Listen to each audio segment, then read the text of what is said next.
कभी कभी इतिहास में, मिथकों में कुछ ऐसा होता है जिसकी कल्पना भी नहीं की जा सकती।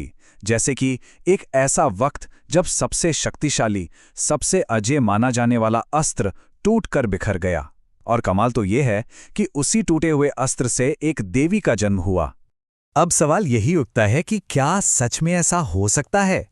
मतलब कोई ऐसा हथियार जिसे कोई तोड़ ही ना सके, क्या वो टूट सकता है?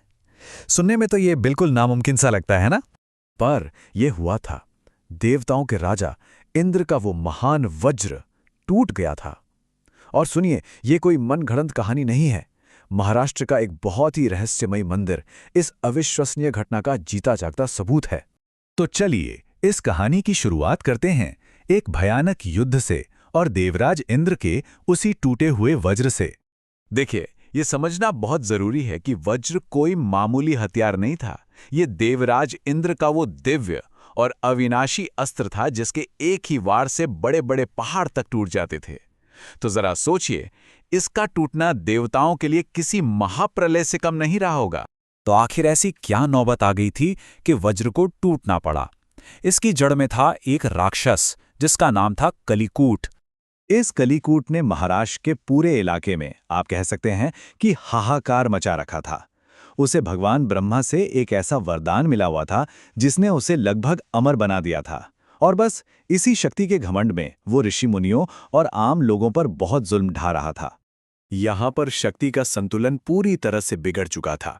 मतलब एक तरफ था ब्रह्मा के वरदान वाला कलिकूट जिसे कोई रोक नहीं पा रहा था, और दूसरी तरफ थे डरे हुए बेचारे देवता और ऋषि। हालात आप समझिए काबू से बिल्कुल बाहर जा रहे थे। और जब पानी सिर से ऊपर चला गया तो इस बढ़ते हुए आतंक को खत्म करने के लिए खुद देवताओं के राजा इंद्र को मैदान में उतरना पड़ा।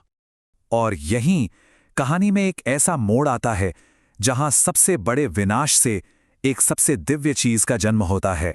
तो इंद्र ने अपने सबसे शक्तिशाली वज्र से कलिकूट पर जोरदार हमला किया, लेकिन तभी वो हुआ जिसकी किसी ने कल्पना तक नहीं की थी।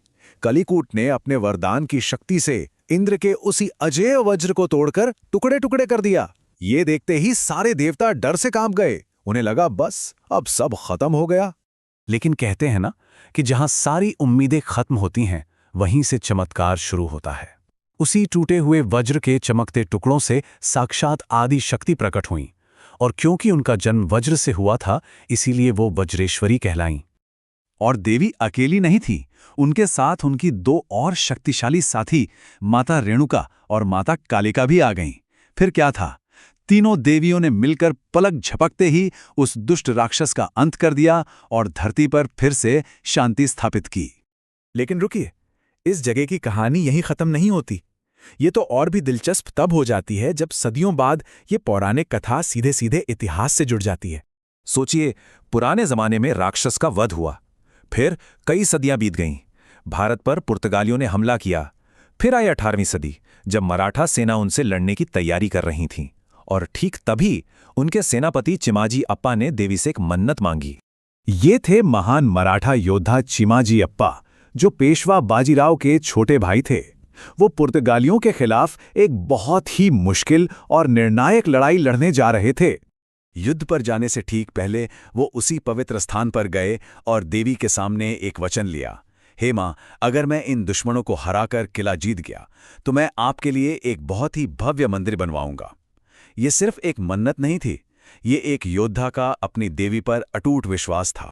और उस विश्वास, उस श्रद्धा का नतीजा एक ऐसे मंदिर के रूप में दुनिया के सामने आया जो आज भी उस योद्धा के वादे की गवाही देता है। हुआ भी वही। देवी मां की कृपा से चिमाजी अप्पा ने पुर्तगालियों पर एक जबरदस्त जीत हासिल की और वसई का किला फतह कर लिया। सबने माना कि ये जीत देवी के आशीर्वाद के बिना मुमकिन नहीं थी। अपना वादा निभाने के लिए चिमाजी अप्पा ने वहां देवी का एक शानदार मंदिर बनवाया। महाराष्ट्र में पालघर और ठाणे के बॉर्डर पे बना ये मंदिर आज भी किसी मजबूत किले जैसा दिखाई देता है, और दुनिया आज इसे श्री वज्रेश्वरी योगिनी देवी मंदिर के नाम से जानती है। वही देवी जिनका जन्म इंद्र के टूटे हुए वज्र से हुआ था। तो ये थी कहानी एक टूटे हुए अस्त्र से एक महान देवी के जन्म की और एक योद्धा के विश्वास की, जिसने उस कहानी को इतिहास में अमर कर दिया। वाकई ये कथा हमें दिखाती है कि कैसे विश्वास पहाड़ों को भी हिला सकता है।